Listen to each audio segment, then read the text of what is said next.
este curso está aquí. Buenas noches, chicos y chicas, vendedores. Señores, tenemos la Buenas oportunidad noches, de profesora. compartir, de reunirnos. ¿Cómo dices, Pavel? Buenas noches. ¿Cómo va todo? Buenas noches.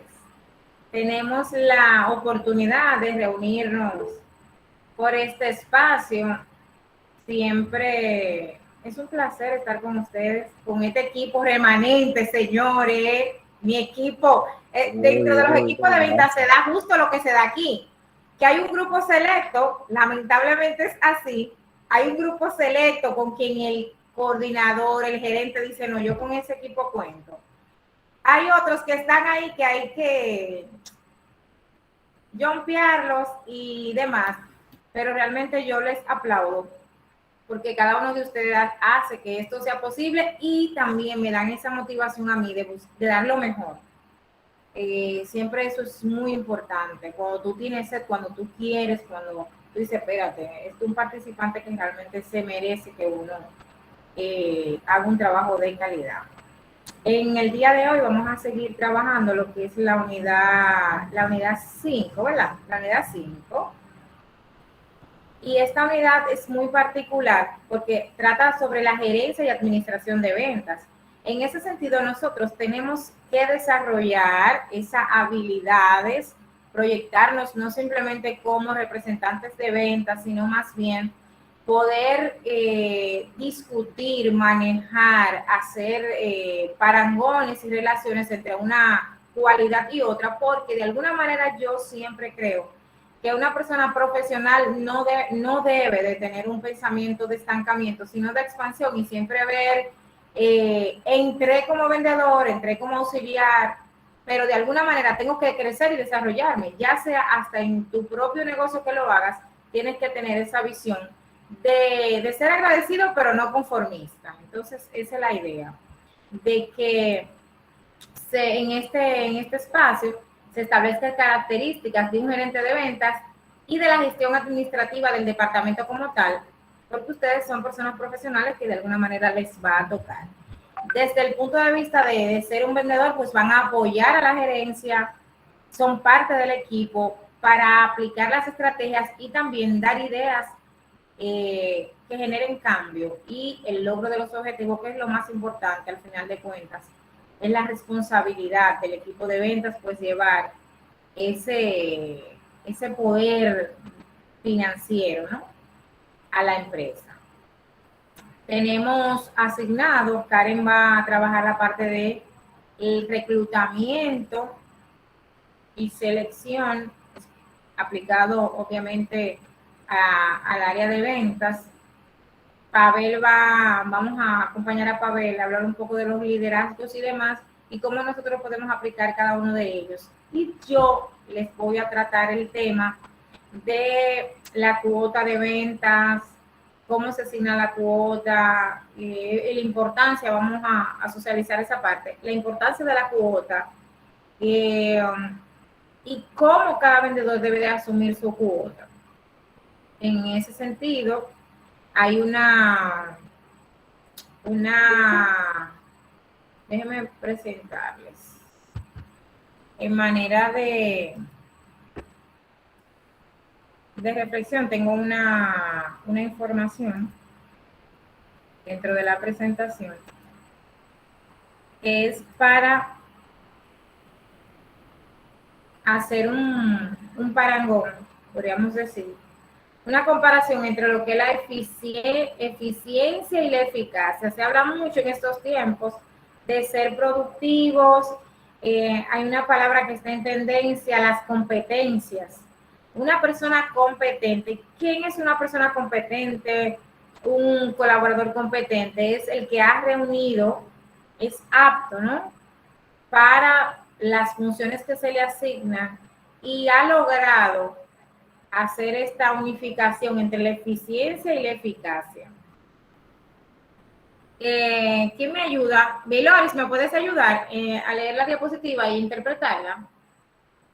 Claro. Por favor. Eficiencia. Eficiencia. Consiste en hacer énfasis en los medios, hacer las cosas correctamente, resolver problemas, ahorrar gastos, cumplir tareas y obligaciones, enfoque reactivo del pasado al presente. Pregunta, ¿cómo hacer cómo hacer mejor lo que hacemos? En cambio, la eficacia se enfatiza en énfasis en los resultados, hacer las cosas correctas, lograr objetivos, crear más valor, obtener resultados, enfoque proactivo del futuro al presente. ¿Qué es lo que deberíamos estar haciendo? ¿Qué es lo que deberíamos estar haciendo? Ahí hace una clara diferencia entre la eficiencia y la eficacia, porque la mayoría de la gente lo confunde. La eficiencia, la persona que tiende a la eficiencia se enfoca en ser perfeccionista, en hacer todo con los detalles, todo por el librito, todo debe quedar perfecto, se critica mucho a sí mismo y se enfoca en los detalles, mientras que una persona eficaz se enfoca en el resultado, tiene que tomar decisiones. Hay ocasiones en las que tú tienes, por ejemplo, se te está acabando el tiempo, o se te acaban los recursos, o te falta personas para hacer el trabajo. Una persona eficaz resuelve. Faltó fulano, busca un sustituto. Se acabó el tiempo, corta una parte del trabajo. Se acabó el dinero, vamos a resolver con lo que hay. Entonces, está enfocado en que los resultados se den. Muchas veces, aunque tenga que sacrificar ciertos detalles de la profesión, con tal de que la cosa se lleve a cabo. Exacto. Karen tiene la mano levantada. Sí, profesora, en ese mismo renglón, dando seguimiento a lo que dice Viloris, realmente una persona eficaz no necesariamente es perfecta, simplemente tiene otras virtudes. Entonces, mi pregunta es, por ejemplo, yo lo voy a decir con nombre y apellido. Yo tengo un empleado. Karen, que te interrumpa. Si tú te fijas, eficiencia y eficacia, pero entonces el que es eficaz, hay una diferencia, ha complementado las dos habilidades. Bueno, porque dice que para tú ser eficaz, tú tienes que trabajar desde la eficiencia y la eficacia en ambas y sacarle provecho a las dos aptitudes. O sea, no se puede ser eficaz sin ser eficiente. Tú puedes ser eficaz, pero para tú llegar a ser eficaz es un proceso, tiene que estar hacer énfasis en los medios y también enfatizando en los resultados. O sea, tiene que hacer una combinación de las dos. Porque, por ejemplo, mire, yo tengo el caso que de hecho se lo dije a Vilori, yo le voy a preguntar eso a la profesora. Yo tengo un empleado, allá se maneja mucho personal técnico. Entonces, ese empleado, ese técnico, él podía definirse como eficaz. ¿Por qué? Porque él resuelve situaciones de averías, lo hace rápido, lo hace bien, resuelve, por decirlo en buen dominicano. Pero, ¿cuál es su talón de Aquiles? Que no es disciplinado, llega tarde, falta. No se quiere poner uniforme. Mire, yo no he tenido forma de hacer que ese pobre ciudadano, ese muchacho no se pone uniforme. Él se aparece como que él va para Bellavista Mola a pasear. Y entonces yo no lo puedo, cada vez que le llamo la atención me dicen, no, déjalo tranquilo, que él resuelve. Pero entonces su eficacia me genera problemas con el personal, porque como yo le digo a los otros, usa uniforme, no me venga tarde, ¿no? Cuando él lo hace y no es que él tiene un problema de conducta con el código de ética, él tiene que manejarse. Él trabaja la eficacia, yo resuelvo, yo hago lo que tengo que hacer y punto. Eso es lo que él entiende. Pero él tiene que cumplir con un protocolo y normas de conducta que si no las hace, entonces complican a los demás en función de lo que ve el personal en el manejo de esa persona. O sea, te va a traer problemas. Exacto, de conducta exacto. Que yo no puedo exigir a los otros, o sea, él no se lo exige. Y se puede ver afectado. Él es un personal que resuelve, porque él resuelve a nivel de los resultados de lo que se quiere, pero él tiene que presentar una imagen y una norma de conducta, que eso tiene que ver. Fíjense que para una persona ser competente, tiene que tener las tres variables. Tiene que ser apto, o sea, que sepa hacer, el saber hacer. Tiene que tener conocimiento, ese es el saber, ¿verdad? De ser la parte conceptual. Pero hay una parte integral que es la parte del saber ser. manejarse con los compañeros, obedecer las normas, todo eso tiene que ser para ser competente. Y si él es muy bueno haciendo lo que él hace, pero no en el saber ser, tiene esas debilidades, tiene que mejorarlas, porque te va a afectar el equipo. Ok. Pavel tiene la mano levantada. Fue por error, Pavel. No, sí, quería participar. Conforme a lo que decía Viloris, hay algo que nosotros Pavel parece que tiene problemas. tenemos también que entender, y es que no es lo mismo usar.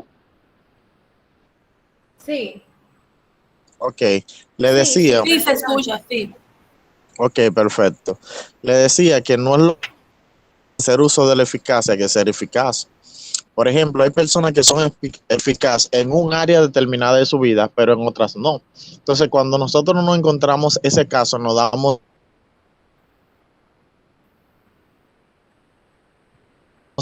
cuenta de que hay personas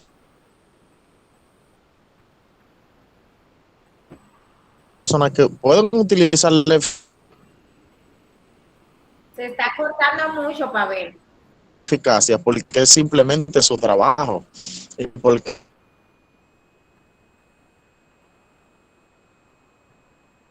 se ven forzados. Pavel, ¿tú estás utilizando algún micrófono? Obligado a tener que hacerlo. También Sí. ¿Estás utilizando algún micrófono, Pavel? hay personas que son buenos lo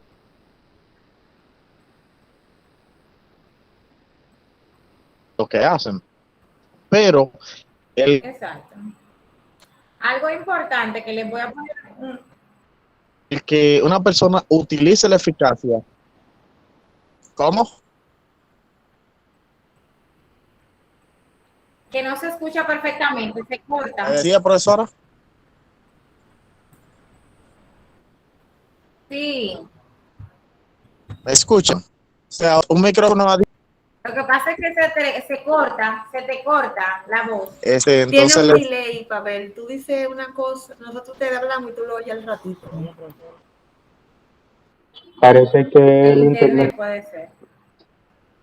Algo puntual de ese ejemplo que puso Karen es, somos vendedores, tenemos una ruta y tenemos un rol de visita. Lo vamos a discutir ahorita eso en detalle. Entonces tenemos 10 clientes que visitar por día, por poner un ejemplo. Hay clientes que se visitan en la mañana por ciertas condiciones puntuales de la ruta, disponibilidad, asequibilidad, un sinnúmero de variables. Pero el vendedor decide visitar el cliente que está previsto para la mañana, visitarlo en la tarde. ¿Está siendo efectivo? Hay personas que hacen las cosas, no, yo la voy a hacer a mi manera, no es a tu manera, no es a tu forma, es como se deben de hacer las cosas. Entonces, por eso que debe de haber un equilibrio entre la eficiencia y la eficacia para ser eficaz. Y al final el resultado sería la productividad. Total en todos los sentidos. Entonces, y Karen se fue. Ah, no, Karen está lista. Karen, te voy a ceder el espacio. Ok, vamos a ver, esperemos que esto no me dé el fenómeno aquel. Vamos a ver. Vamos a ver. Ya quiere hacer lo que es. Vamos a ver. Vamos a ver, compartir. Eso es que nunca, no siempre es lo mismo, porque yo lo estoy abriendo, tengo el documento abierto, pero qué batalla. Mismo, Karen, claro que sí. No, pero yo me estoy dando a compartir una ventana. Ay, ya, míralo ahí, ya vino. Ahí está. Oh my God, qué difícil. Ok, entonces, ¿se ve, profesora? Sí, perfectamente. Ok, se ve, entonces. Perfecto. Bueno, el tema es el reclutamiento. Profesora, yo lo traté de sintetizar porque es un tema requete extenso, tiene muchísimas aristas, pero yo cogí la versión más sencilla, ¿usted supo, verdad?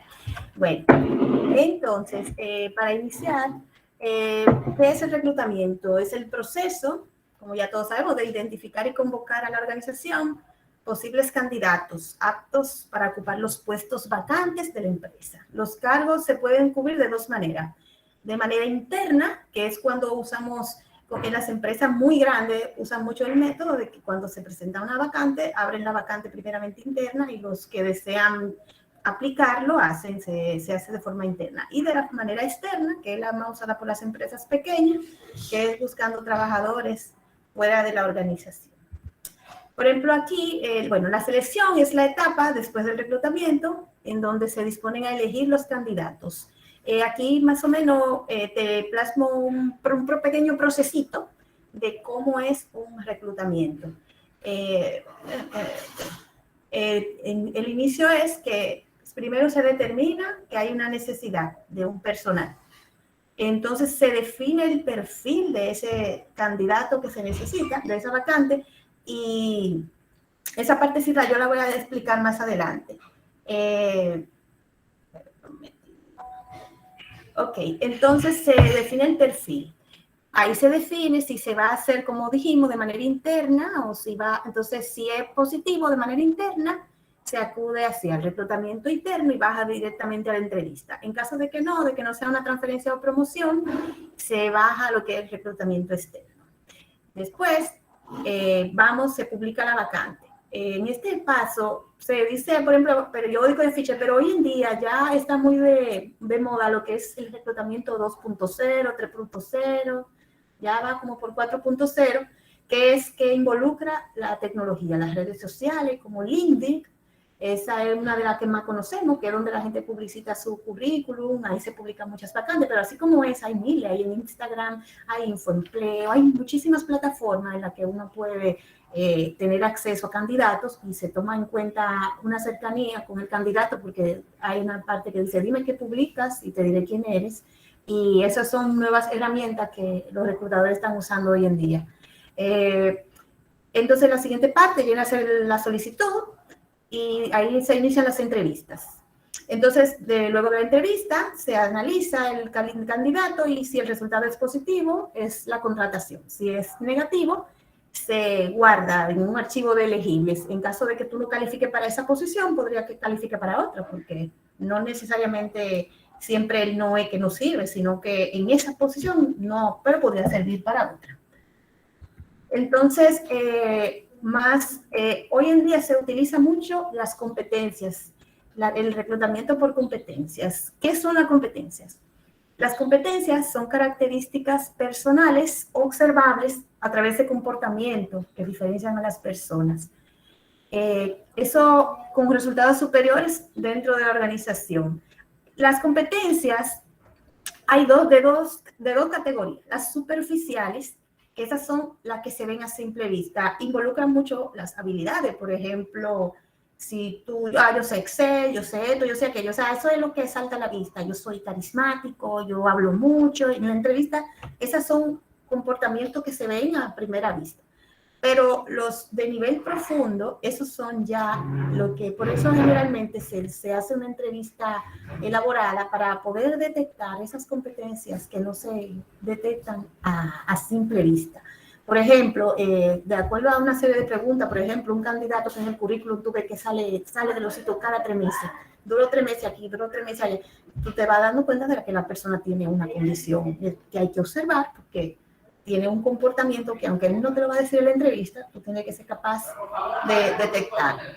Y porque eso después se va a manifestar, no en el momento, pero después que la persona coja confianza, si tiene esas cualidades, debemos saber. Entonces, el reclutamiento por competencia se utiliza porque las empresas tienen que asegurarse de que todo el personal que contrata tiene que tener como esas competencias que ellos deciden, porque generalmente, más adelante, aquí están, por ejemplo, que son las competencias comunes. Aquí vemos la misma de siempre, trabajo en equipo, liderazgo, pero no es que todo el mundo, todas las empresas van a tener todas las competencias. No, por ejemplo, esta empresa, por ejemplo, donde yo trabajo, se trabaja con personal técnico y se da servicio. Bueno, pues nosotros elegimos competencias que apliquen a nuestro tipo de negocio. ¿Cuál? Tiene que haber trabajo en equipo, porque un personal técnico, si hay 4 técnicos trabajando, si no trabajan en equipo, ese personal no va a poder tener buen éxito. también tiene que tener, por ejemplo, toma de decisiones. Nosotros definimos cuáles son las competencias que debe tener el personal que nosotros contratamos. Y así cada empresa, por ejemplo, un hotel tiene que tener orientación al servicio, o sea, cada empresa define su propio diccionario de competencias. ¿Cuáles son? Entonces ahí saltan las competencias llamadas competencias core, que son competencias que debe tener todo el personal. Si, por ejemplo, volviendo al ejemplo del hotel, imagínense que yo voy a contratar desde un watchman hasta un jardinero y también voy a contratar a una de las que están en recepción recibiendo a los clientes. Aunque ellos se le van a exigir competencias diferentes por el puesto que van a desempeñar, todas en común deben tener algunas. Toda la gente que trabaja en un hotel tiene que tener orientación al servicio, tiene que tener orientación al cliente. O sea, esas son competencias que tienen que estar desde la posición más bajita hasta la más gerencial, porque eso es la esencia del negocio. Entonces, esas se llaman competencias core. Cuando se genera un perfil, tú dices, bueno, tiene que tener tal competencia en mayor nivel y tal competencia, ok, pero no en tan alto nivel. Entonces, así es que se van desarrollando las posiciones y cuando el reclutador va a entrevistar, tiene que tomar eso en cuenta. Entonces, aterrizándolo un poco, ¿cuáles competencias generalmente se espera para un vendedor? Capacidad de comunicación, escucha efectiva, debes saber escuchar porque para poder saber lo que el cliente necesita. Debe ser confianza, o sea, debes proyectar confianza, debe ser persuasivo, planificación y productividad, debe tener automotivación, debe ser disciplinado. O sea, son competencias que son comunes, pero ya ahí, dependiendo de la naturaleza de la empresa, ya ahí definirá cuáles son sus competencias no negociables. Que no tienen que ser todas las que están ahí, sino generalmente se recomienda que no deben ser más de 4 o 5. La entrevista por competencia se basa en la idea de que el comportamiento del candidato en el pasado y la manera en que se ha desenvuelto en sus trabajos anteriores son los mejores predictores de cómo podría ser en el futuro. Eso fue lo que mencionamos ahorita de las competencias de nivel profundo, que uno no la va a decir en la entrevista, pero el reclutador se va a dar cuenta porque uno sin darse cuenta tiene comportamientos repetitivos. Y entonces en esa investigación de los trabajos anteriores se puede dar uno cuenta si ese candidato tiene o no las competencias que la empresa necesita que tengan sus empleados.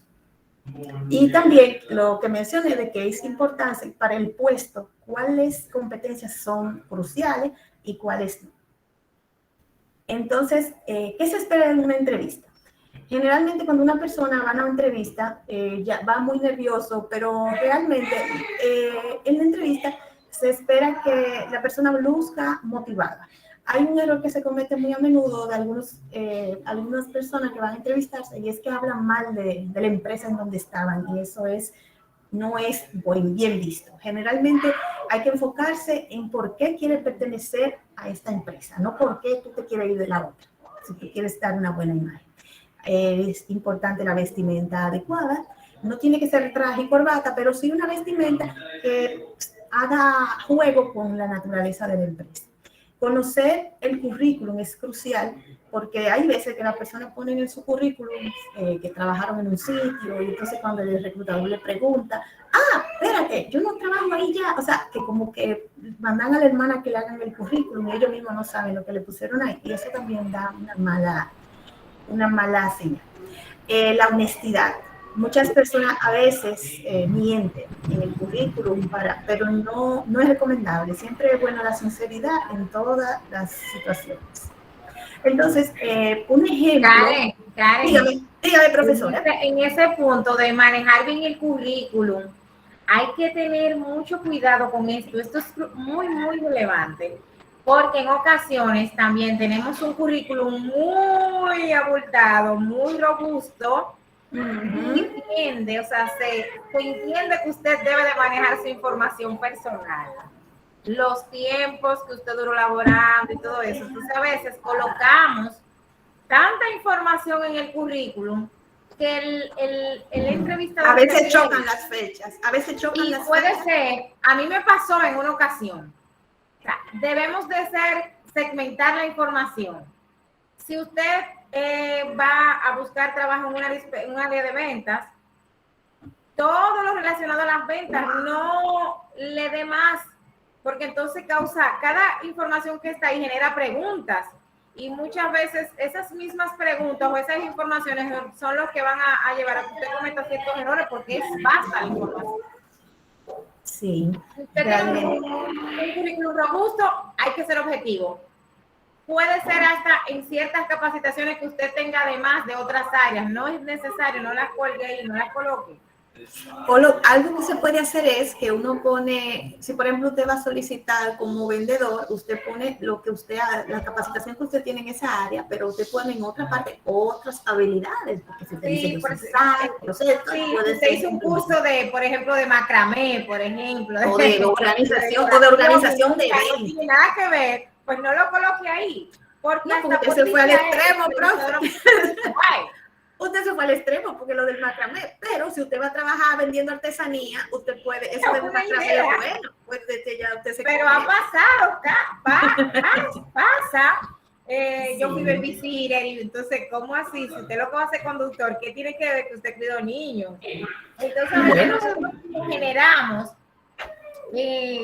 tratar de comprender, escuchar bien, porque de repente nos hacen preguntas y respondemos incorrectamente, porque no logramos entender al entrevistador. Por eso es que en las entrevistas ahora la tendencia es hacer como muy llano, para que realmente el entrevistado se sienta cómodo, deje los nervios que acostumbramos a tener en las entrevistas y la persona como que pueda fluir. Exactamente. Esa sería la idea. Lo más importante es, no le preguntan algo, usted lo tiene en el currículum, usted tiene que saber que lo tiene ahí.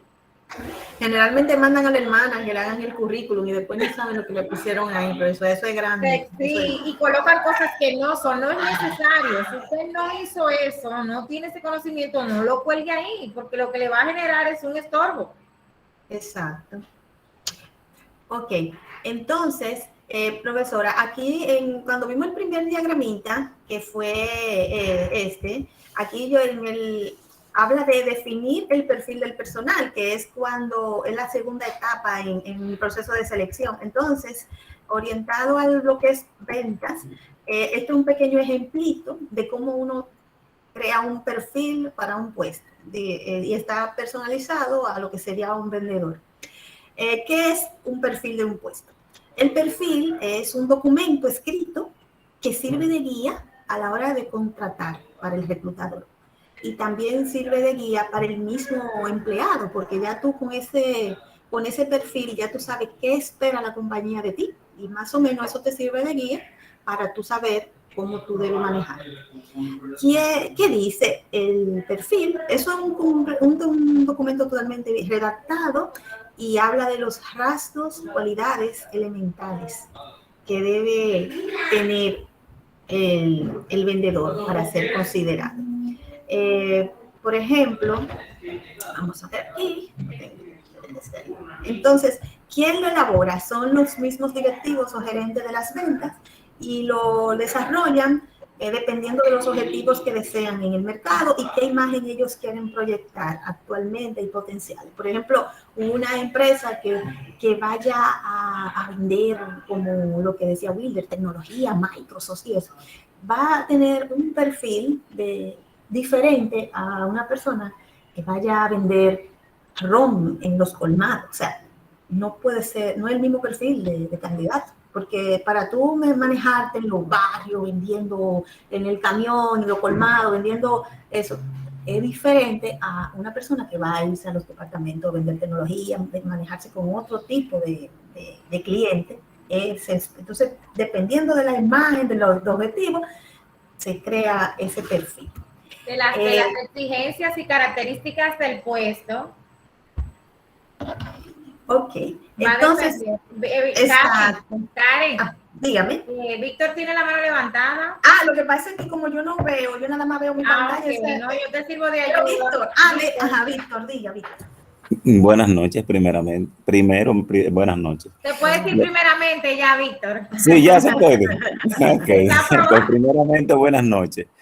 En segundo lugar, continuando en el mismo tenor que va Karen, y mencionado ya también en la primera tablilla que es de su exposición, los perfiles, o sea, hay muchas páginas donde uno va a colgar su currículum y la misma página te va dando, o sea, te va prácticamente llenando por así decirlo, un cuestionario en el cual te va creando tu propio perfil en cuanto a tus conocimientos. Ya cuando una compañía necesita un vendedor con alguna especificación puntual, pues entonces entran y ven cuáles personas se acercan al perfil que ellos andan buscando, y de igual manera las compañías cuelgan sus propuestas de labor, y uno ya también entiende cuáles son las que son más favorables, a cuáles uno más también se acerca.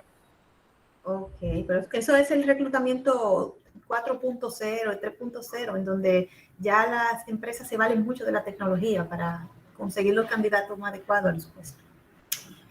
Ok, ¿quién más levantó la mano, profe? Yo estoy ciega, yo no veo nada. No, aquí yo te voy a servir de ayuda. Ok, entonces nada, el perfil ahí describe los rasgos y cualidades elementales. Por ejemplo, qué actitudes, o sea, el nivel de compromiso, determinación, entusiasmo, sinceridad, honradez, coraje, que si se fijan todo eso lo hemos ya detallado en diferentes módulos. ¿Qué habilidades personales? Porque una cosa es la actitud y otra cosa son las habilidades ya demostrables para la capacidad de ejercer el puesto, porque yo puedo ser una persona de una linda actitud, pero si yo no tengo lo que se necesita para vender, no lo tengo. Entonces, habilidades, saber escuchar, tener una buena memoria, creatividad, trabajo en equipo, facilidad de la palabra, habilidades para las ventas, por ejemplo, porque al final queremos que venda. Tiene que tener más formas de conseguir clientes, saber habilidades de ver cómo está el mercado, generar relaciones, hacer presentaciones de ventas. O sea, esas son, como quien dice, las habilidades que tienen que ver la capacitación que tenga esa persona. O sea, qué tanto conocimiento tiene para ejercer el puesto de una manera efectiva. Y, por ejemplo, conocimientos necesarios para que desempeñe apropiadamente las funciones. Políticas de ventas, o sea, qué tanto él tiene que, o sea, el vendedor tiene que saber de la empresa, todo lo que necesite saber para poder tener desempeño efectivo cuando esté frente a un cliente. Entonces, para más o menos cerrar, algunas recomendaciones si se te ofrece una entrevista. Si, por ejemplo, a Víctor lo llaman del grupo Ramo ahí para una vacante buenísima, ya tú sabes, lo primero que tú tienes que hacer es recopilar información. No llegue crudo ahí. Documéntate sobre la filosofía de la empresa, orígenes, quién manda, qué aspecto tiene. Por ejemplo, un dato interesante, el grupo Ramo, aunque es tan grande, es una empresa familiar. Es un papá con 5 hijos. Y cada hijo hizo una carrera diferente, una de administración, uno de mercadeo, y cada hijo se posicionó en uno de los puntos principales, y ellos son los que dirigen ahí. Yo, ¿por qué no sé? Bueno, pues yo fui a una charla que dio el principal. Entonces, es lo que quiero decir, uno se documenta de la empresa y uno va un poco más listo para cualquier cosa que se pueda presentar en la entrevista. Uno también puede ensayar algunas preguntas que podrían surgir para que uno estar claro en lo que uno va a responder. Seguramente actitud, habilidades, generalmente en las entrevistas te preguntan, ¿cuál es tu principal virtud? ¿Cuál es tu principal defecto? Esas cosas que ya uno sabe que siempre preguntan, entonces uno ensaya lo que uno va a responder para uno lucir así, seguro, manejarse. Ahí uno prepara sus respuestas y se investiga bien para no quedar mal. Entonces, también es importantísimo la imagen que uno quiere dar. Viste de forma adecuada, un estilo de vestimenta formal, por ejemplo, en el campo de la cultura o en el arte, pero también no es que uno va a ir exageradamente, pero simplemente que la persona luzca adecuada para el lugar en donde va a trabajar. Por ejemplo, un caso que me pasó, hubo una persona que fue a solicitar allá donde trabajamos y él tenía un tatuaje en los párpados de los ojos. Cuando él pestañaba se veía una frase. Entonces, yo no lo quería discriminar, pero yo no puedo contratar a una gente que tenga porque eso los clientes van a coger miedo cuando yo lo mande a los sitios. Entonces, ese tipo de cosas, uno no puede cometer ese error de uno sentirse que está como más libre de la cuenta, porque todo eso al final sí repercute de una manera o de otra. Entonces, nada, dígame, Karen, profesora. ahí en la parte del mismo tatuaje, también un tema cultural. Sí, en Porque a este veces país todavía el esto no es tatuaje, discriminación, pero no, aquí exacto, no estamos acostumbrados a, por ejemplo, ver un maestro lleno de tatuajes, con arete aquí, aquí, aquí, con el sí. pelo color naranja, o sea, el participante se va a distraer porque no es lo que estamos acostumbrados. La En gente, este país todavía el tatuaje no es común. hay que entrar como en un marco de lo que cultural, de lo que a ti te enseñaron. Entonces, a veces la gente, no, porque aquí son como en el tema de radicales, no es eso, sino que hay que adaptarse a los cambios hasta que las empresas no, como cultura ya general del país, no adopten, porque usted se va para Afganistán y va a tener que colocarse, ¿verdad? En el caso de las mujeres, igual los hombres, la vestimenta va a tener que cambiarla porque es cultural. Entonces la gente tiene que aplicar esa parte al mundo laboral. Usted no puede ser un renegado, una persona que diga, no, yo voy a cambiar el mundo y voy a ir así porque no le van a dar el empleo. Exacto, por ejemplo, en el caso de los bancos, cuando uno se va a dirigir a la muchacha del banco sin uno proponérselo, uno le mira mucho las manos, porque ya están contando el dinero, están escribiendo, y tú sin darte cuenta. Entonces, esas mujeres tienen que arreglarse esas uñas, porque hay veces que tú ves que tienen las uñas comidas, una tapita de la otra, y tú te digo, Dios mío, pero ¿cómo es que esa? O sea, tú no quieres, pero tú lo haces. Entonces, imagen, es parte de la imagen de la empresa, porque ya que la empresa invierte tanto en esa estructura, por favor, hermana, 350 pesos, arreglese sus uñas, que eso dura una semana entera. Y afecta la imagen tanto que los clientes tienden a decir, en la sucursal tal o en el banco tal, las secretarios, la cajera o la representante hace tal cosa o son descuidados porque siempre el cliente generaliza. Exacto. Bueno, ya terminó mi presentación. Cualquier duda, aquí la profesora me asista, me ayude, cualquier cosa, yo no sé para responder. Yo, sí, excelente, Karen, gracias. Miren, hay una parte importante dentro del reclutamiento y nosotros como vendedores, parte de un equipo, tenemos que darnos cuenta de muchas cosas que muchas veces afectan. Hay un reclutamiento interno que mencionó Karen, donde la empresa pues postea da la información, da el aviso de que hay una vacante y las personas con las aptitudes pues pueden enviar su currículum. A veces tienden a actualizar el currículum o a pedir ciertas evaluaciones. En Grupo Ramos hacen unas evaluaciones trimestrales. Para una persona poder ir a una evaluación de un puesto, una jerarquía mayor, debe de tener por lo menos esas 2 o 3 evaluaciones que ellos les piden por encima de los 80 puntos. Va a depender siempre de la empresa, las evaluaciones, cómo la van a hacer, qué magnitud le dan y qué nivel de importancia. En el caso de las ventas, se da mucho de que se busca personal externo para ciertas posiciones que, por ejemplo, supervisores, gerencia muchas veces, porque el personal de ventas subestima su misma posición, muchas veces no se desarrollan y dentro del equipo también se falta mucho el respeto. Y eso muchas veces hace que la empresa, para cuidar la misma posición y que dentro del grupo no haya esa cercanía y esa chabacanería que se da en el equipo, pues lo que se hace es que se busca un personal externo donde el grupo de colaboradores no tenga esos abusos de confianza.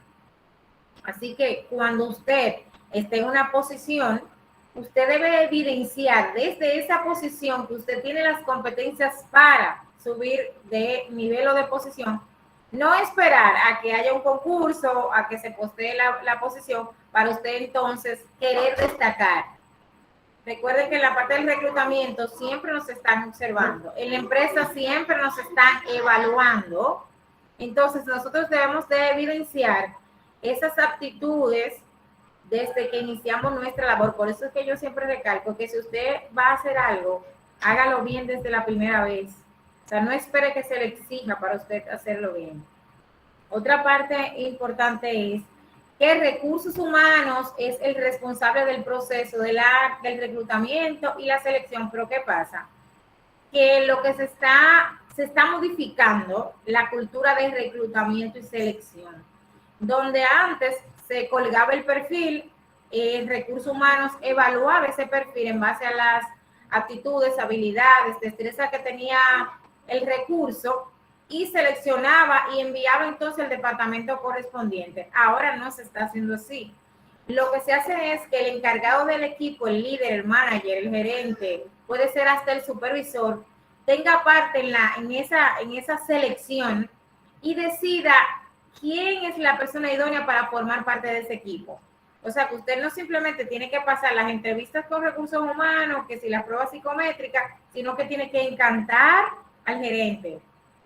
Usted tiene que enamorar, ¿verdad?, con su presencia, con sus comportamientos y habilidades a ese gerente, que es donde usted va a dar cuenta.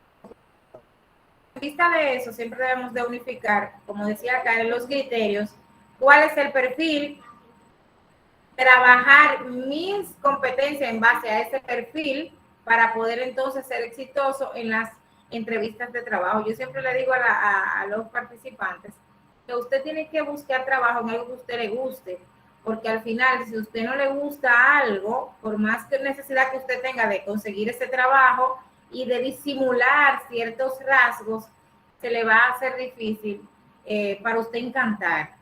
El que trabaja ventas, el que busca trabajo en el área, debe de gustarle trabajar con personas, manejar su enojo, manejar ciertas condiciones, ser muy empático.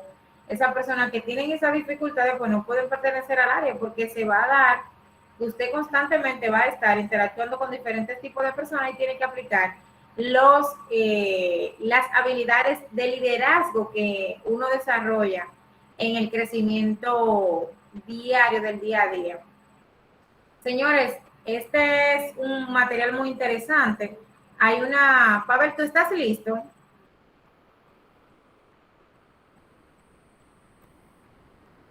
Vamos a compartir algunos. Vamos aquí, ya habíamos hablado de las habilidades del gerente, ¿verdad? Ok, yo te doy el chance a unos minutitos. Sí. Vamos a avanzar un poquito este material que tengo aquí. Es el que dirige, coordina. Decíamos en módulos anteriores que quien colocaba, que ella asignaba la cuota, la cuota a los representantes de ventas. Y en esta parte es el gerente que tiene que asignar lo que es la cuota de ventas. ¿Por qué es importante la cuota? Vamos a ver. Pregunta abierta. ¿Por qué es importante la cuota de ventas? Es una cuota. Hello.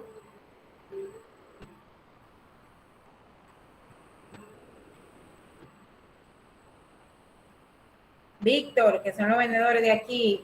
La cuota, ¿qué es una cuota? ¿Por qué es importante?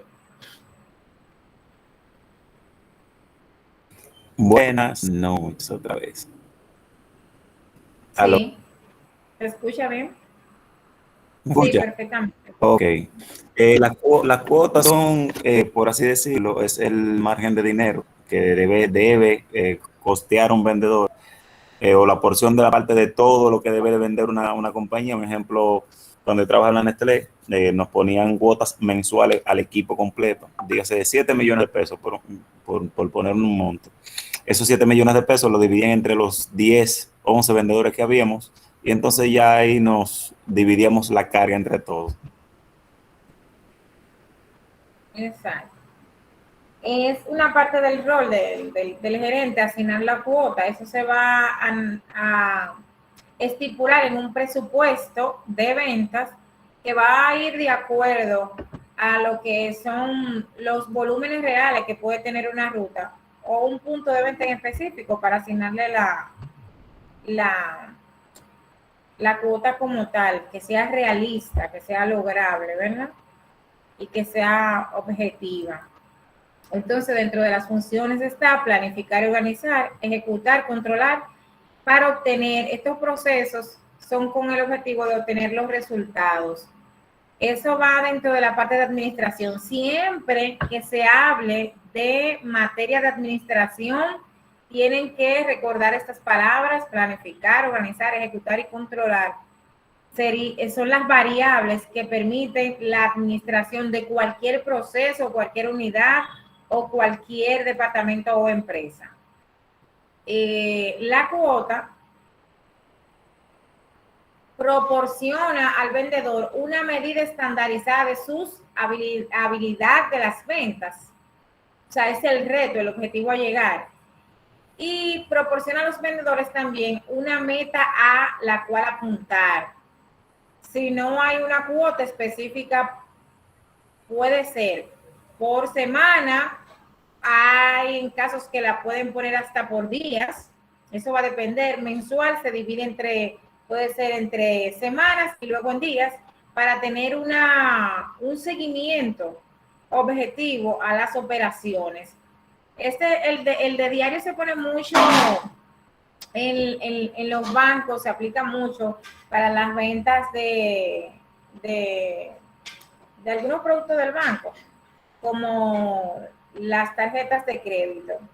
A veces los representantes pues se les asigna una cuota mensual, pero se divide en días, donde la persona tiene un sinnúmero de un portafolio de clientes, donde tiene que llamar un mínimo de clientes para conseguir, entonces, entre un mínimo de ofertas, para tener una posibilidad de, por así decirlo, tener la ganancia de obtener ese cliente, ¿verdad?, que acepte esa tarjeta de crédito, porque la tarjeta de crédito tiene sus ventajas, pero también tienen un alto problema de aceptación muchas veces con los clientes, y se rechaza mucho. O sea, el representante tiene que ser muy hábil para inmediatamente abre la comunicación con el cliente, pues el cliente escuche su propuesta, se detenga a analizar y pueda convencer a ese cliente de que acepte ese producto. Continuando, ya que el internet me sacó ahorita, hay algunas pautas que hay que tener en cuenta a la hora de fijar una cuota a un vendedor. O sea, la compañía, por así decirlo, tiene un monto mensual para vender, pero dependiendo, por así decirlo, el poder de compra de la zona de cada vendedor, por un ejemplo, cuando trabajaba en Colombina teníamos 2 zonas, oriental y occidental. La oriental, nosotros tenemos una cuota mayor porque vendíamos más, o sea, nuestra fuerza de venta era mayor, teníamos más clientes, nuestros clientes compraban más el producto, tenía más tiempo nuestra ruta o nuestro grupo en la calle. Sin embargo, el otro grupo del occidental tenía menos tiempo, menos clientes, eran clientes nuevos, eran rutas que se habían desarrollado nuevas, y por eso son muchos los tópicos que hay que tomar en cuenta para fijar una cuota a un vendedor. Pero de todos modos se divide la cuota del mes de la compañía entre todos, dependiendo la capacidad de cada uno.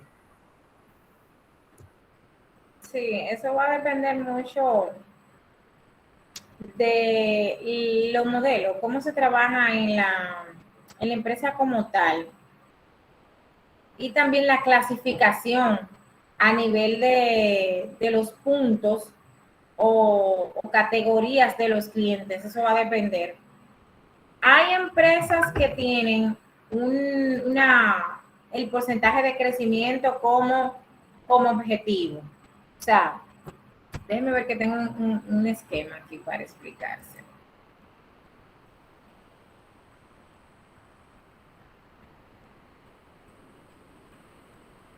Vamos a ver este esquema. ¿Se puede visualizar? Sí, profesora. Sí. Ok. Tenemos el presupuesto de venta anual. Todas las empresas tienen un presupuesto donde se hizo un análisis y la alta gerencia determina determina, eso lo hacen los altos directivos, los dueños de la empresa, los accionistas de la empresa, ¿verdad? Se analiza el presupuesto anual. Se va a tomar como referencia, siempre se va a tomar referencia porque lo que se quiere lograr es crecimiento, se va a tomar la referencia del año anterior. O sea, el 21 se tomó como referencia el 20. ¿Qué pasó en el 20 con el tema de las ventas? Vamos a ver.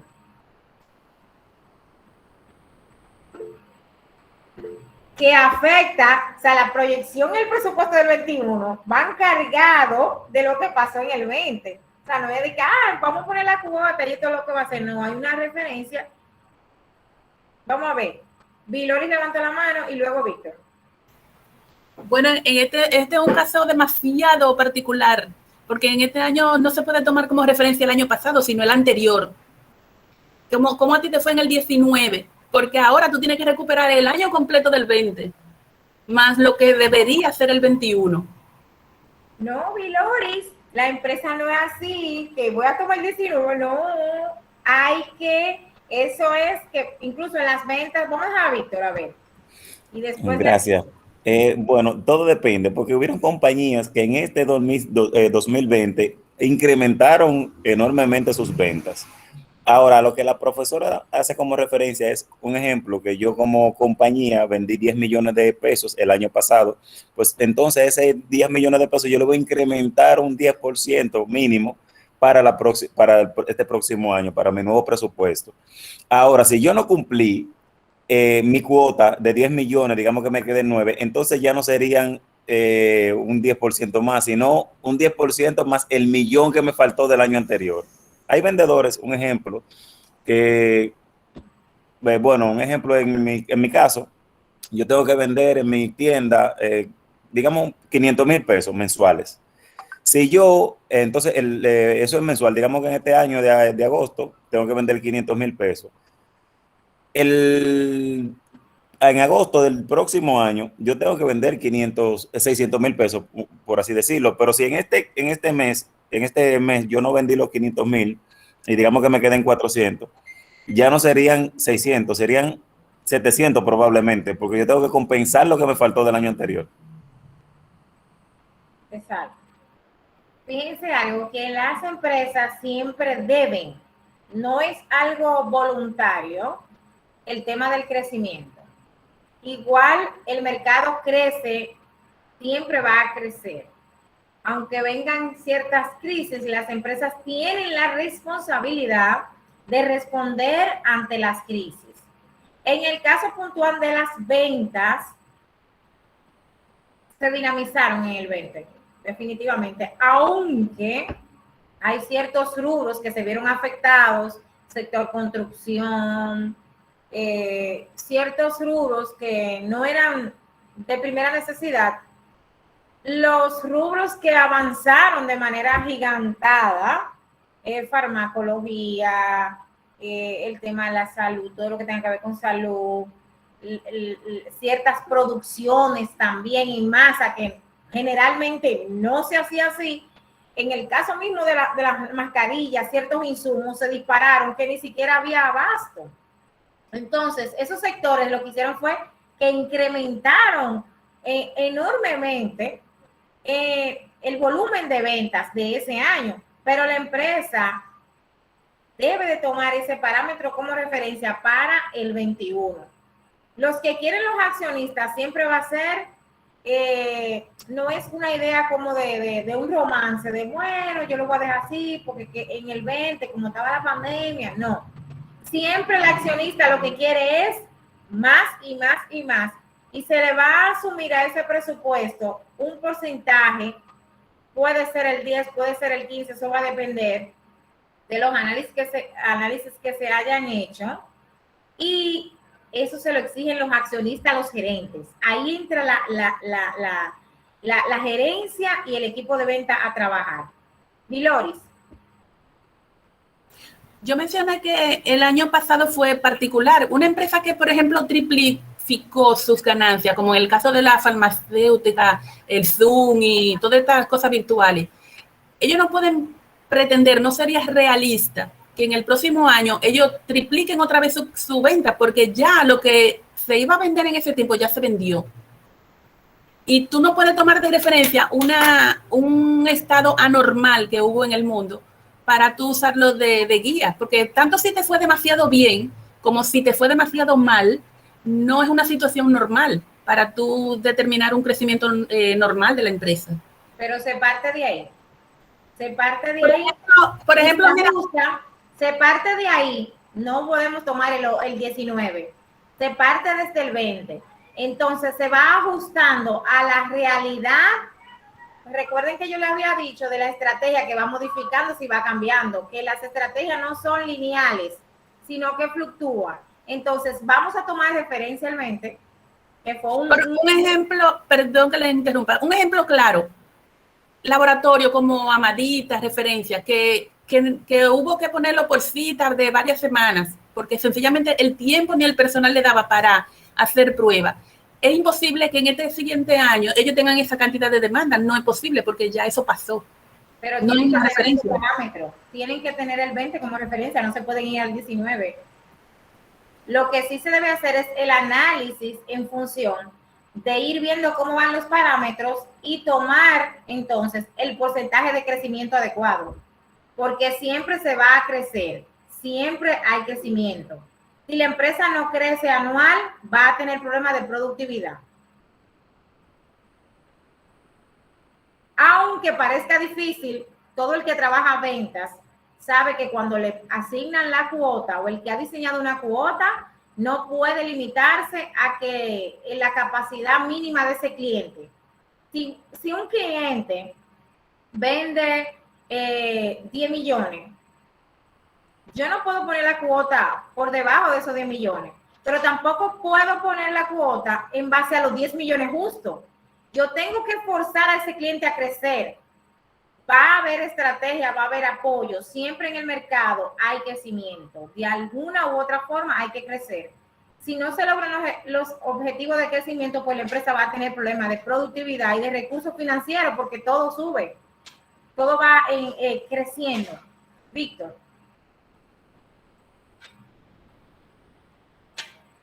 Víctor.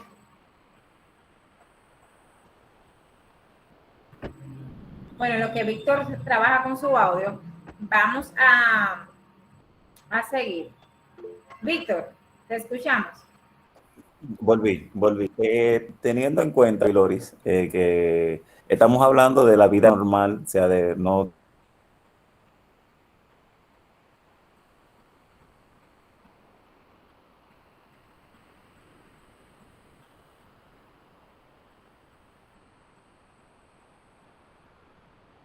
Víctor, se le fue el audio otra vez. Se le fue el audio a Víctor. El tema está en silencio. Bueno, en lo que él vuelve, no debemos, los objetivos deben de ser realistas, como decía Viloris, pero hay que partir desde un punto. Y obviamente tomamos, por decir, el caso del 20, ¿no? Hay empresas que duplicaron, otras no tanto, pero sigue siendo un punto de referencia para hacer los análisis del lugar. Se va a establecer el porcentaje entonces de crecimiento que la empresa necesita para seguir en el mercado, de acuerdo a las exigencias del mismo, y tener las rentabilidades que se quieren. Esa cuota se va a tomar, la cuota, ¿verdad?, del presupuesto anual, y se va a dividir en cuotas mensuales en los diferentes equipos. Eso va a depender también de la magnitud de la empresa. Va a depender de la magnitud de la empresa. Hay empresas que son magnas empresas, ¿verdad? Empresas grandes, pues tienen equipos diversos y tienen una gama de productos bien amplia también. Luego de que se dividen las cuotas mensuales en el equipo, se va a dividir, entonces se le va a asignar la meta a lograr a cada vendedor en específico en la ruta a la cual él pertenece. Obviamente, vamos a puntualizar que la métrica va a depender de cuánto aguante esa ruta. Algo importante es que no necesariamente cuando le asignan un porcentaje, un presupuesto, el vendedor tiene que hacer todos los puntos, agotar todos los procesos para que eso se logre, pero no siempre se va a lograr. Que ahí es el punto que dice Viloris, que hay cosas que no son logrables, pero la empresa los pone sus topes. Aunque usted no logre llegar a ese punto, usted da el máximo a ver hasta dónde puede presionar la ruta para que alcance ese número. Entonces están dentro de algunos indicadores que hay que tener en cuenta para trabajar en ventas. No es simplemente que vendo, como decíamos, vendo 100 cajas de algún tipo de producto. Si el establecimiento no logra sacar ese producto, pues ese producto va a pasar al siguiente mes y eso se va a hacer un cúmulo ahí y una barrera para usted vender el siguiente mes. Entonces ahí vienen las estrategias de marketing, el apoyo promocional para tratar de movilizar ese producto dentro de ese punto de venta. Está en la parte de la devolución. Si usted constantemente puede ser por manejo de mermas, fallas en el pedido, complicaciones con el cliente, usted tiene devoluciones, pues eso le va a afectar. Los indicadores le van a ir restando y la empresa le asigna un mínimo de devolución por mes que usted debe de tener para tener un cobro limpio. Ahí entra la parte de que los cobros están ligados a lo que se divide, puede ser en un sueldo fijo, el sueldo variable, que sería la comisión, y ciertos elementos como la depreciación de vehículo, gasolina, ciertos gastos adicionales que son parte del proceso.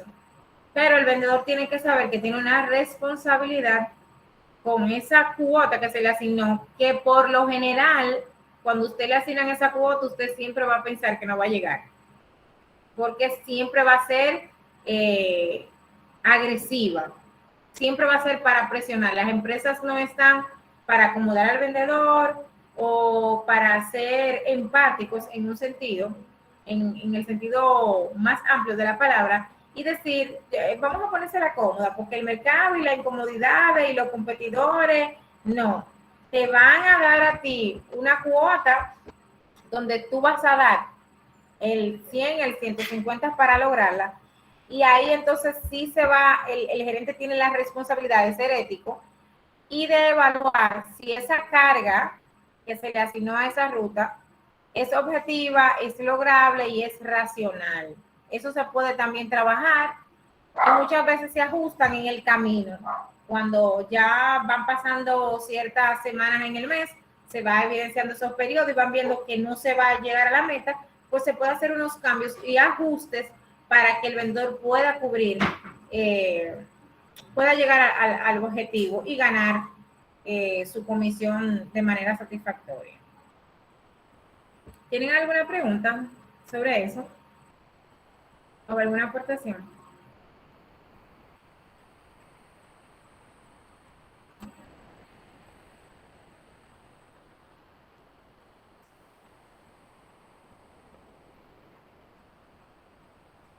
Hello.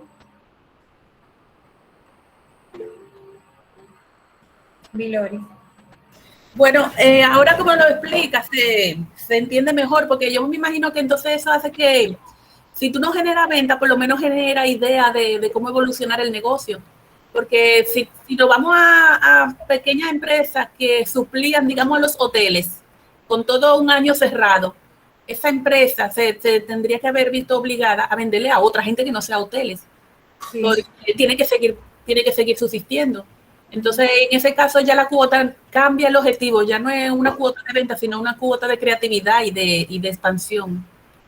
Sí, es por eso que trabajamos mucho en la parte de marketing. El marketing es muy creativo, o sea, tú vas viendo, o sea, vas caminando. Mientras vas caminando, vas solfeando obstáculos, viendo cómo lo haces mejor, otra forma de hacerlo, cuál es la ruta que más te conviene, un sinnúmero de decisiones que se toman en el día a día.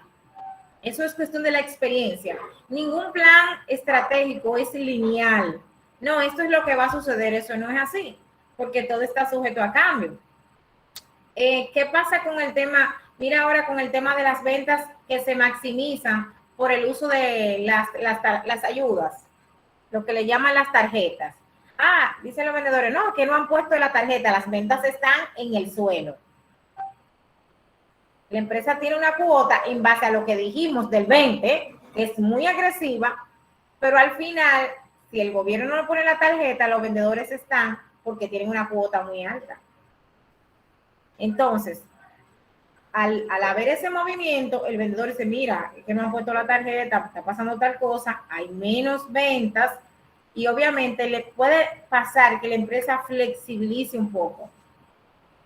Pero siempre la tendencia va a ser en exprimir al máximo para que se logren los objetivos, porque lamentablemente lo que quieren los empresarios es vender, vender, vender, vender. No hay piedad, o sea, tenemos que ver que la venta es algo muy agresivo. Es muy, muy agresivo. Víctor.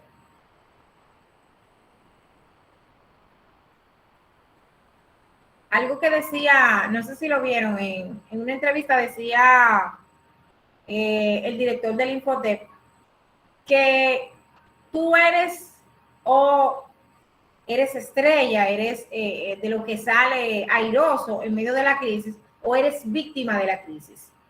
Las empresas tienen que adaptarse, modificar, podría ser, y dentro de la crisis surgir, emerger y obtener su productividad. El Infotep tiene sus retos también, lo voy a poner ahí como empresa, como institución, ¿no? De estos, que da servicio, que tiene que modernizarse, entonces tiene que invertir. El Infotep tuvo que hacer unos cambios para poder seguir trabajando como debería, bajó su capacidad en un momento y luego tuvo que volver, no, espérate, tenemos que reaccionar, tenemos que entrar en el tema de la tecnología, no podemos quedarnos atrás. Igual las empresas que no asumen su rol y su papel en la exigencia de mercado, pues desaparecen, es así. Víctor. Pavel, te toca a ti, te voy a ceder el espacio. Un punto importante es que yo como vendedor, este mes me tocó una cuota de 400,000 pesos. Yo me rompo el alma y la vida y llego a 450. A mí no me van a poner vamos a ver, de 450, me pasé con 50,000 pesos. El próximo mes, a mí no me van a poner 410, a mí me van a poner 460, 470,000 pesos, porque la empresa, como usted dice, piensa en que usted puede dar más. Siempre, y además el mercado lo da. Uno dice que no. Uno como vendedor, todo el que ha tenido esa experiencia, cuando te presentan esa métrica, por lo general nosotros nos miramos y como que, y el loco que está, no se va a lograr, eso es imposible. Pero al final usted viene y hace su esfuerzo y se logra. Se logra. Eso es así. Un truco que a mí me funcionaba mucho era que nosotros nos daban, gracias a Dios, nos daban la cuota del mes temprano, porque hay empresas que te dan la cuota 10 días después de comenzar el mes. No debería. Es que yo dividía mi cuota. En la planificación.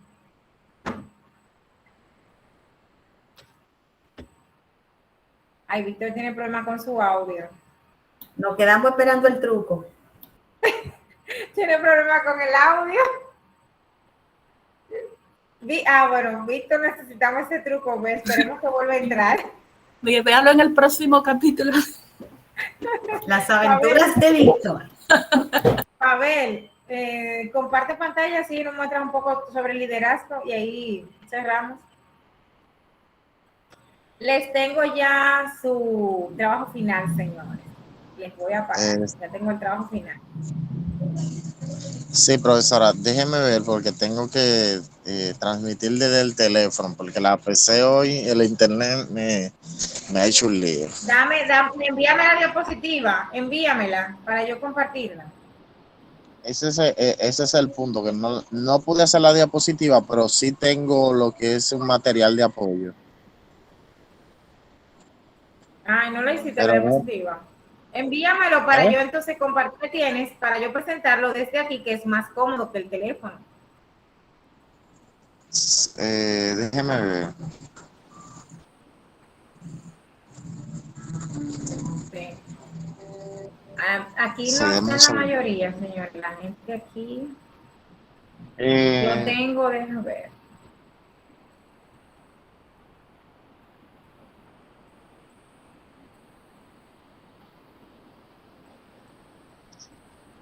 Yo lo voy a compartir por el grupo. Lo del trabajo final. Mírenlo aquí, el trabajo final.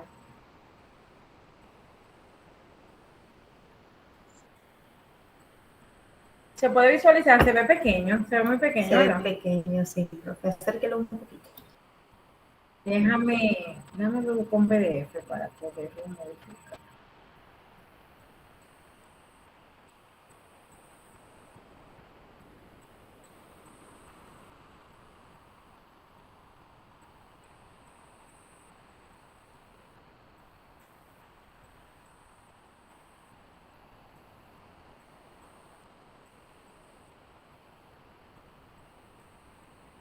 Hay personas que no asisten a las videoconferencias, entonces ellos parecen que quieren como una tutoría.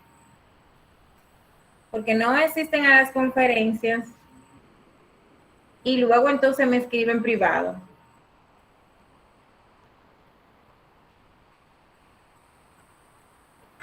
Para que le explique porque no entiendo. Profesora, pero esa es una buena manera de usted motivar a que entren a las clases. Dígale, eso se explicó en la clase y póngalo a coger su lucha, profesora, porque realmente hoy es viernes, sabemos que el cuerpo lo sabe, pero uno hace el sacrificio. Pero Entonces, como que se ha vuelto una media porque no era así. No era así, yo no porque no hay entiendo. consecuencia cuando la gente falta, Nada de cambio. profesora. Al comienzo uno no se atrevía a faltar porque tú decías, cónchole, después voy a estar en el Belén con los pastores. Pero yo, es verdad, lo que dijo una joven por ahí, que ella ve en los foros gente que comenta que ella nunca la ha visto en estas clases.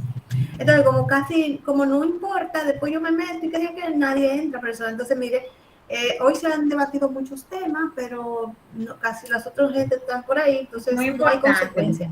Pero ellos tienen sus consecuencias. Lo que pasa es que yo soy de las que digo presencial y virtual. O sea, una persona adulta tiene que tener responsabilidad como tal, porque al final nosotros debatimos estos temas, ellos no tienen la información y por más que yo me escriba, no, estoy confundida en tal cosa, no es lo mismo que participar en las conferencias, donde la gente tiene que ser autodisciplinado. Bueno, profesora, yo le voy a decir sincera, si yo me vuelvo facilitadora, yo sé entonces que no voy a durar mucho en el puesto, porque yo sí es verdad que voy a ser implacable con mis alumnos, profesora. No, pues de acuerdo a la norma, porque eso tiene su repercusión, no es que no la tiene, pero ellos son los que realmente pierden. Bueno, eso es cierto, porque cada quien es el dueño Porque de... muchas veces, lo que pasa es que muchas veces estamos acostumbrados a ver las, como hay una particularidad es que las virtudes de las personas se dicen en público, pero las debilidades no. Entonces, yo lo que siempre apunto es a que la persona se autoevalúe y crezca como profesional, porque al final un diploma no es que te va a dar el empleo. Si la persona Pues no hace ese nivel de conciencia. así. No, es que también, profesora, Eran es que un currículum, oye, hay una llénense. cultura, es una cultura general, profesora. Mire, un caso específico. Nosotros íbamos a implementar un nuevo servicio y se trajo una persona de fuera para darle un entrenamiento a un grupo de empleados para eso. Entonces lo llevamos al lugar y él dijo que hasta le iba a dar a ellos un certificado de autorización de que ellos pueden usar ese químico, porque es un químico que tiene un proceso. ¿Qué pasa? Que por alguna razón hubo uno de los participantes que no lo pudimos incluir en la capacitación y él no estuvo. Entonces, cuando pasó la capacitación, me estaba preguntando que dónde estaba su diploma. Yo, pero no te voy a dar diploma si tú no fuiste a la capacitación. No, pero no me lo pueden dar. Yo, ¿para qué tú quieres un diploma de algo que tú ni siquiera sabes? Entonces, Claro eso que es no lo se que... te puede dar porque no está capacitado. Exacto, yo no Aquí le hay puedo dar algo. diploma. Algo importante es que el Infotec en realidad, fíjense que tiene 60 como mínimo, 60 puntos como mínimo. Una persona que viene, hace el foro, llenar una actividad puede ser, hasta llegar a la evaluación, llegue a los 60, hay personas así, que ellos quieren un título, ellos realmente no quieren crecer. Ya eso no es responsabilidad del facilitador. Obligarte a ti a tú tener 100 puntos, a tú ir y hacer lo que te toca, eso es responsabilidad propia de la persona. Dar lo mejor, eso nadie se lo puede dar a otro. Diga, Viloris. Y la entidad, porque en este caso Infotep está otorgándole, digamos, un título a una persona que no ha cumplido la cuota de aprendizaje. ¿Cómo se manifiesta eso en la imagen de la empresa? No, él cumplió la cuota mediocremente, pero la cumplió, porque si llegó a 60 puntos, cumplió la cuota. Es lo que es un mediocre y no va a poder tener, porque eso cuando a ti te dan tu diploma, no sale la cantidad de puntos al final que tú tienes como promedio, pero eso sí se refleja ya en el Infotep. Claro, pero entonces digamos que te tiene un 70%, un 50% del estudiante mediocre. Tú vas a tener muchas personas fuera ondeando un título de Infotep con una capacidad nula. Entonces tú vas a tener una mala imagen. Bueno, pero yo pero eso en cualquier institución, Viloris, porque en la universidad, ¿cuántos son? Es que son muy personal. El ser profesional y el tener calidad, eso es responsabilidad personal. Una institución no te puede obligar a ti a eso. Una institución te pone un mínimo. Mire, este es el mínimo y la excelencia es tal. Si usted no quiere ser excelente, y eso es un punto de usted, cuando usted lo vayan a aprobar, porque acabamos de hablar de que se está trabajando por competencias, entonces usted le van a seleccionar, usted vino, ok, usted tiene un título, perfecto. Ese título simplemente le abre una puerta. Ahora vamos a validar sus conocimientos. Siéntese ahí, realice tal cosa, haga tal cosa y usted no lo haga. Hay que cambiar esa cultura de estar echándole la culpa a la universidad y a las instituciones. Pero profesora, un paréntesis. Yo creo que por ahí es que debemos analizar, porque yo lo estoy viendo como una globalidad, de que es algo global, no de Infotep, sino una cultura global, sí, que tenemos los estudiantes, los profesionales, de que por eso lo que le quiero decir, por ejemplo, como lo que dice Vilori, imagínense que hayan una vacante de empleo y hayan 300 graduados de lo mismo, pero de los cuales hay 5 que sí cumplen y esos otros fueron de los que ni fueron y tienen, entonces les roban oportunidad al que sí tiene la capacidad, porque le están dando diploma a todo el que se inscriba. Por ejemplo, hablo de la universidad, o sea, yo entiendo que no todo el mundo se debería graduar de una carrera. No, pero claro, y aquí le están vendiendo, mire, aquí le están vendiendo los títulos a la gente porque se gradúan y no saben ni hablar. Hay gente que tienen un título de profesionales y no saben lectura comprensiva, lo pones tú a leer un párrafo y tú dices, dime, y tienes que leerlo otra vez, porque entonces eso hace que nuestro país esté descalificado y por eso es que el nivel de educación del país es promedio 5º grado, porque ya las instituciones están diciendo, no es responsabilidad de cada quien formarse, y no debería ser así. Deberían las instituciones tener la rigidez, por ejemplo, que tiene Barna.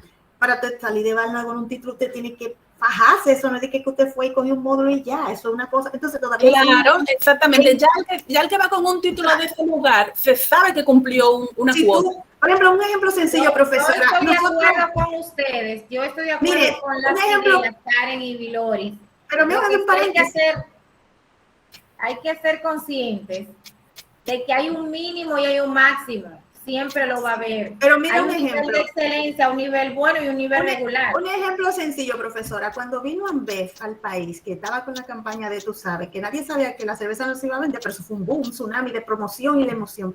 Ellos no estaban cogiendo currículum de todas las universidades. Ellos nada más estaban cogiendo de Pucamaima y de INTEC.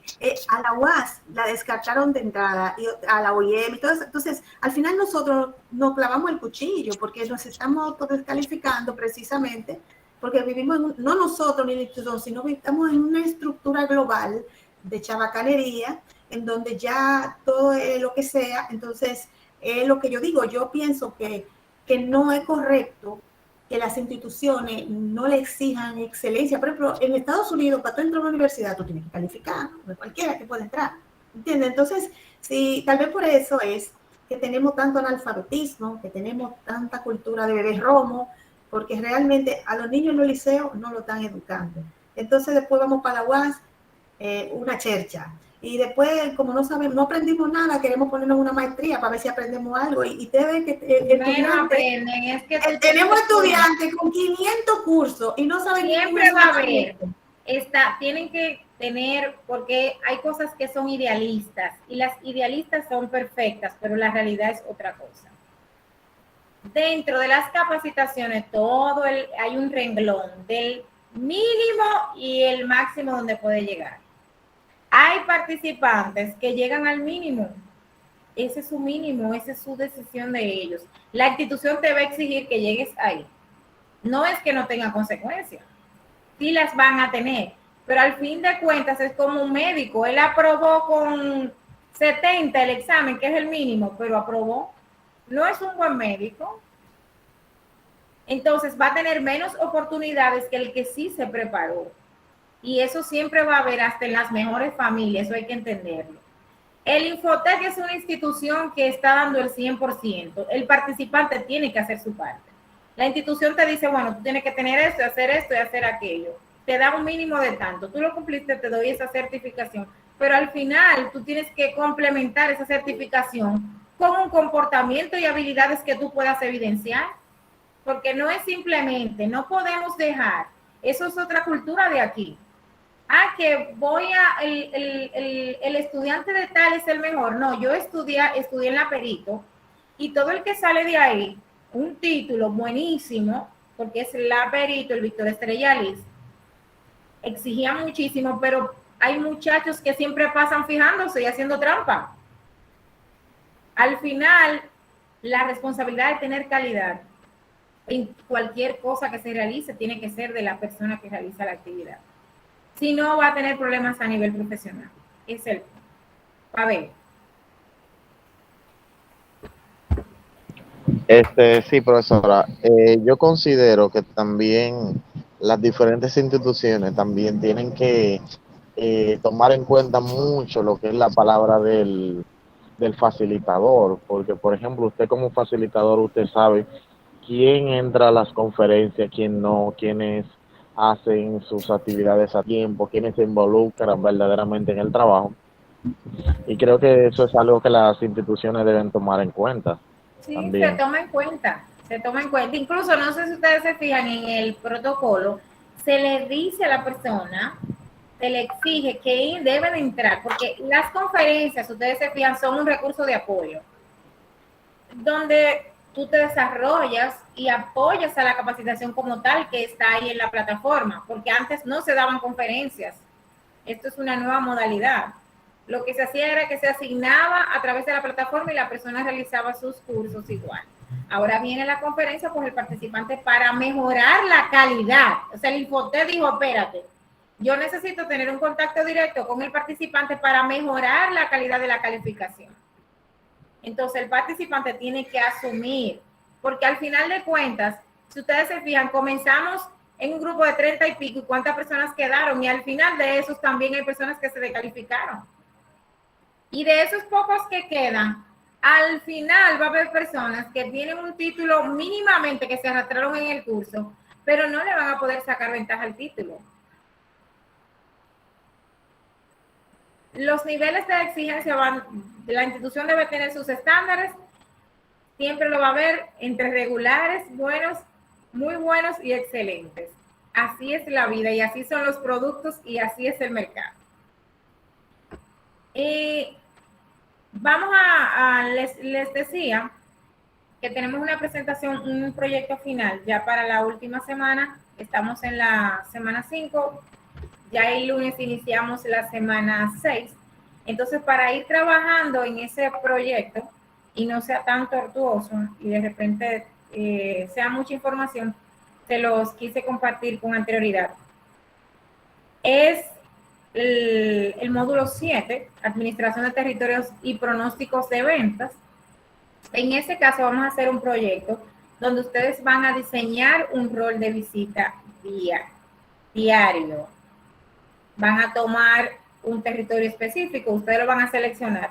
No se lo voy a seleccionar yo, lo voy a dejar libre, que ustedes seleccionen el territorio como tal, elijan una zona, la que ustedes prefieran, y ahí enumeren mínimo 25 puntos de ventas localizados en esa zona. Van a organizar un cronograma de visitas semanales. Entonces, ese cronograma, visitas dentro de esa semana, voy a tener tantos puntos de venta. Se podría decir que si son 25, 5 diarios, por decir el ejemplo. Entonces, van a asignarle el horario que les va a tocar y los días a cada punto de ventas. Van a elegir la categoría dentro de ese segmento, ese sector, ese territorio. Van a elegir la categoría que ustedes, o el canal de distribución, mejor dicho, porque van a trabajar. Si va a ser mayoristas, minoristas, supermercados de cadena, tiendas por departamentos, microempresas, las que ustedes elijan.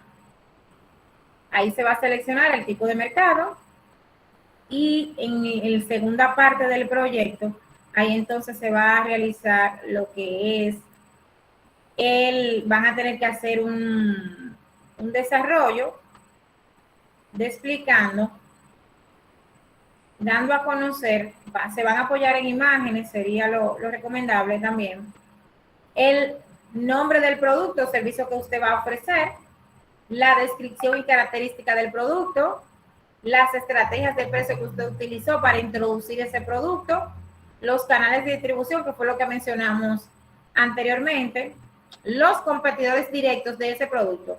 Ahí quiero destacar que elijan un producto. En la presentación anterior, por ejemplo, tenían varios productos que definitivamente muchas veces es mucho para tú compararlo y ser objetivo, porque para un producto ser comparado con otro tiene que ser del mismo renglón. Si es, por decir un caso, es detergente, llámese jabón líquido, para ser comparado con la competencia tiene que ser de esa misma naturaleza, no puede ser un champú o un detergente, por ejemplo, un desinfectante, por decir un caso. Tiene que ser coherente con el producto, que se pueda hacer una comparación similar y realista. A ver qué falta. Entonces están las estrategias promocionales, que se utiliza también, y el pronóstico de ventas. ¿Cuánto sería la proyección mensual para ese producto? Pero no entiendo, profesora, ¿cómo uno va a determinar eso? Imagínense que yo elijo el fabuloso, que es un desinfectante. Entonces, vamos para yo hacer un ejercicio de si yo entendí en la práctica. Yo elijo, yo vivo aquí en el millón. Yo elijo, imaginando colmado. No, vamos a decir supermercado. Elijo, entonces yo, todos los supermercados de la zona, ¿verdad? Lo que hay. Entonces, cuando yo elijo el producto, descripción, la estrategia de precio, qué promociones tiene, merchandising, todo lo que hace para venderse más. Si tiene alguna claro, ustedes van a investigar. Si tú te fijas, Loris, específicamente con ese producto, tú te vas a un supermercado de la zona y haces una investigación, hasta con los merchandising gondoleros de ahí. Hay información. Y dices que estás haciendo un trabajo de investigación de esto, y de aquello, y que te den más o menos una proyección mensual de lo que se vende. ¿Y ellos van a dar ese dato tan interno? Eso no es interno, eso no yo es. Yo te lo digo, porque una vez me sacan de Plaza Lama porque yo estaba haciendo un trabajo en la universidad y estaba tirando fotos. No, hay que ser delicado, no se puede tirar fotos, no se puede hacer nada de eso, pero ustedes son inteligentes. Busquen canales y busquen personas que te puedan aportar a una investigación. Y tú haces cálculos también, se hacen investigaciones, porque lo que se necesita es tratar de que ustedes tengan una idea de ese tipo de información. Búscate también, porque por eso lo puse abierto. Te fuiste al supermercado de cadena, que es una de las opciones, pero hay otras opciones donde hay negocios que tú puedes tener esa información sin ningún tipo de problema. Ustedes van a elegir el negocio que más les conviene y buscar a personas que le puedan dar ciertas informaciones. Loris. Hay, por ejemplo, diferentes comercios que no se rigen solamente por la geografía. Por ejemplo, todos los negocios que están instalados en Punta Cana, en Bávaro, tienen sus oficinas aquí en la capital. Y, por ejemplo, en el caso de los supermercados, tú no haces nada con ir al supermercado de la Núñez cuando ellos tienen una red de supermercados a nivel de la capital completa y en las provincias. Y cuando viene a ver la oficina que gobierna eso, ni siquiera está en el supermercado, está en un edificio aparte. No, pero eso no tiene que ver con esta investigación, Viloris. Enfócate en los puntos claves. No vas a ir a oficinas directas. Mira, yo quiero que tú me des información de esto. No. Haces una expertise tipo investigación con personas dentro del establecimiento que puedan ser amigables para que te den ciertas informaciones.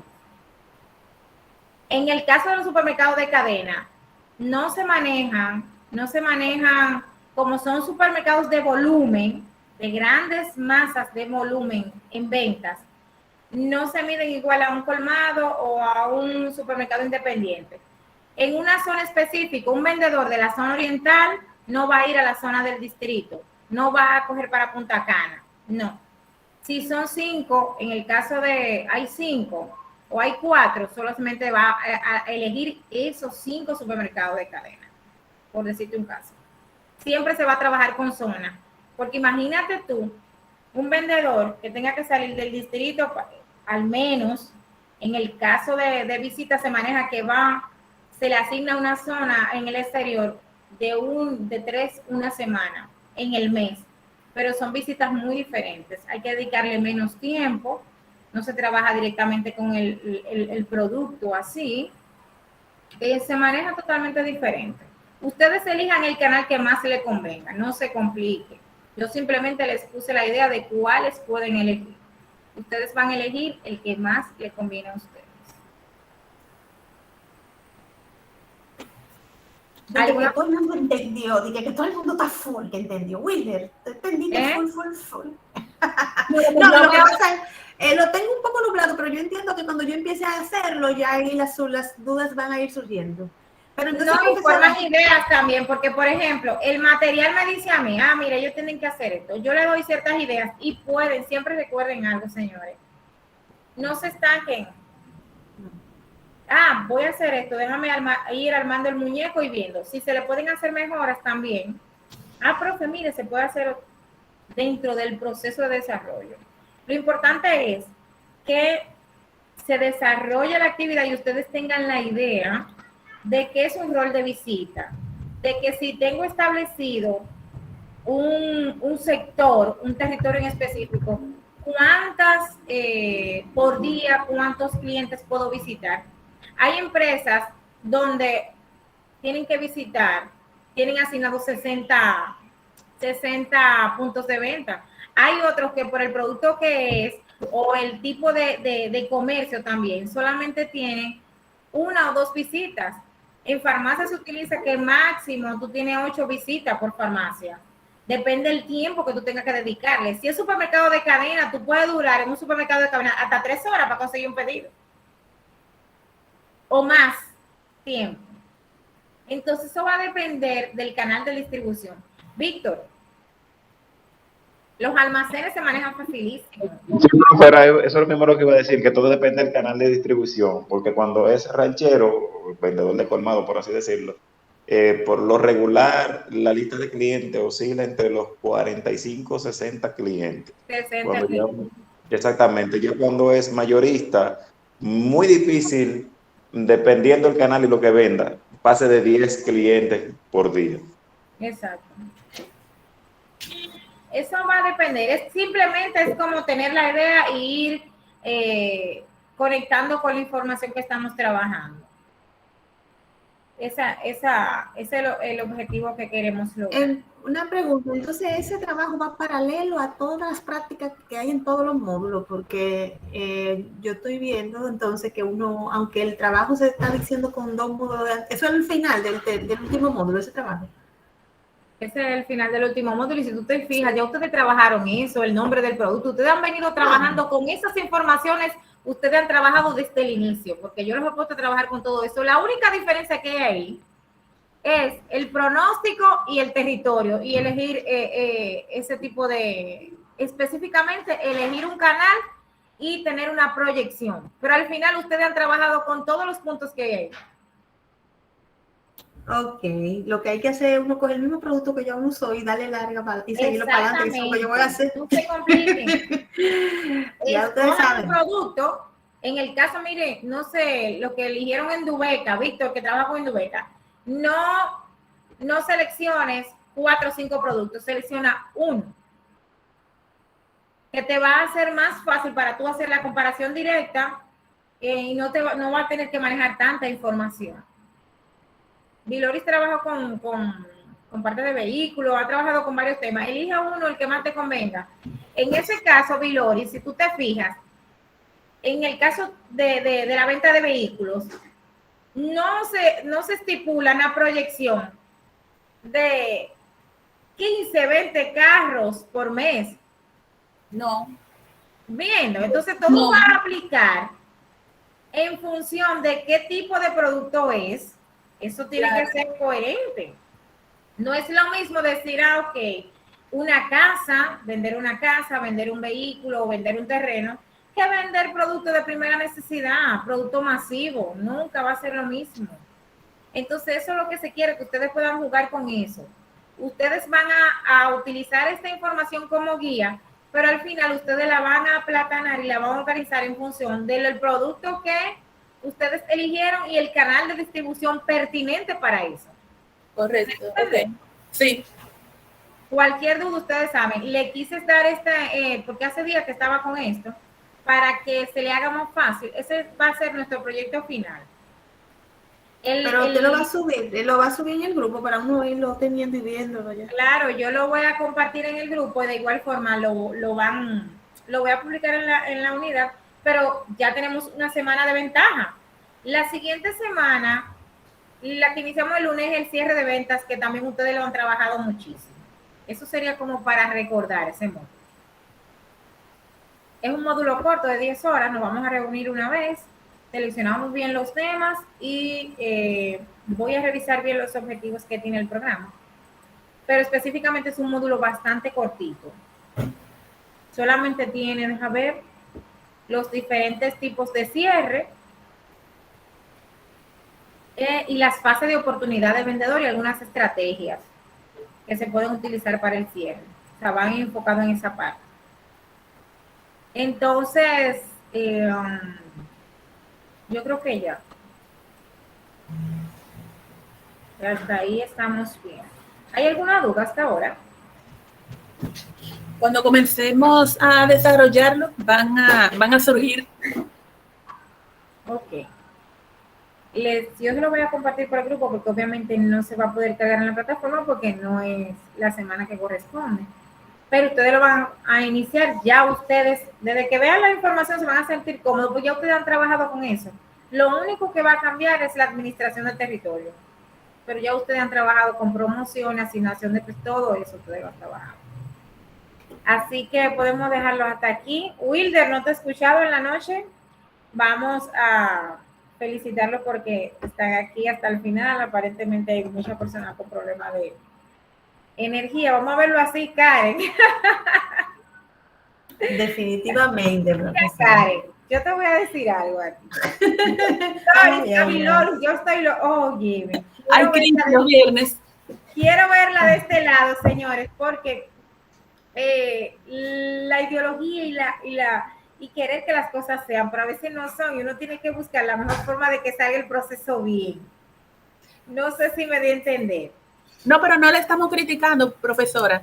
Estamos indignadas con el sistema. Ajá, exactamente. No, yo sé. Mire, un ejemplo sencillo. Quieres lograr algo, pero a veces no se da. No es una crítica, es al sistema, es una crítica hacia lo que se está dirigiendo del país. Exactamente, o sea, vamos en declive, porque la persona, en lugar de tener una motivación para esforzarse un poco más, se le está permitiendo que sea más débil, porque se está premiando igual. Entonces, ¿a dónde vamos a parar? ¿Dónde vamos a llegar? El nuevo orden mundial. Profesora, mire, yo un paréntesis. Yo estoy de acuerdo con usted definitivamente, porque uno como instructor realmente es víctima de eso. Mira,